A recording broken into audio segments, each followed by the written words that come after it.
Good morning, everybody. TGIF, Trade Geeks, it's Friday. Today's October 25th, 2024. And today's hot topic is the impactful reforms to the Maquiladora IMMEX program that was published on October 14th, 2024. Before I get into the cause and effects, I'd like to throw out some quick facts like I always do. In 1964, the Maquila program was officially created, right? And it was created to avoid customs duties, taxes, the value added taxes, any countervailing duties, dumping duties, and then also any of the import restrictions that were generally used for companies that were permanent in Mexico. So in 2001, Mexico had to relook at their reforms because of the NAFTA. Once they signed the NAFTA with the US, Mexico, and Canada, it eliminated all the deferral programs. So basically, from that, what happened is that the IMMEX was officially born in 2006. So in 2006, the Mexican government did a major overhaul to the Maquila programs, and now they're not called Maquilas, now they're called IMMEX companies. So it's a very successful program because now there's over 6,000 IMMEX companies in Mexico operating successfully. So to cause and effects, this impactful reform that I'm talking about from October 14th, basically it's got some very major modifications to the program that's raised some eyebrows. The first one is that, the Anexo 24, the inventory guidelines that were published in 2014, the spirit of that law was to have companies force them to have an automated computerized system of tracking all their pedimentos.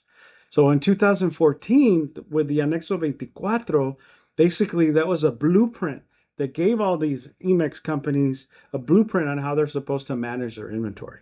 So now with this October 14th modification, now they put their stipulation that companies have to update their system no longer than 48 hours from when you import or export goods, anytime you have a movement. Also, they want these records to be tied to the parent company's records, HTS, descriptions, country of origin, value, stuff like that.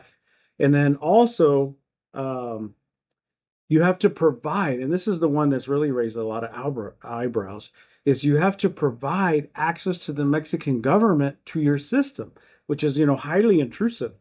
Um, so, that's what's going on. And then failure to comply, they're saying that you're going to lose your EVA certification, which is a major thing. EVA is 16% of the value.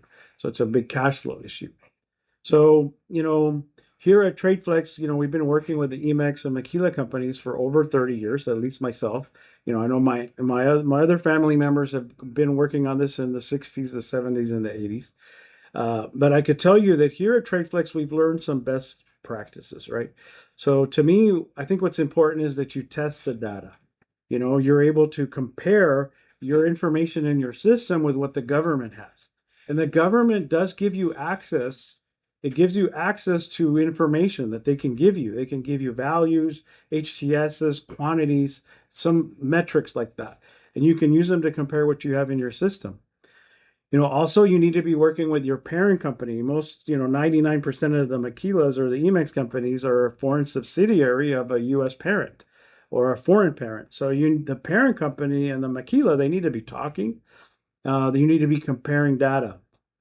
And I think, in the spirit of the law to make the automated inventory system, it requires a lot of knowledge and database principles because when you're dealing with material backflushes, and some of these bill of materials are dynamic, they can be very variable, a lot of variables involved in a bill of materials. So when you're doing this backflush, you're creating a tremendous amount of data.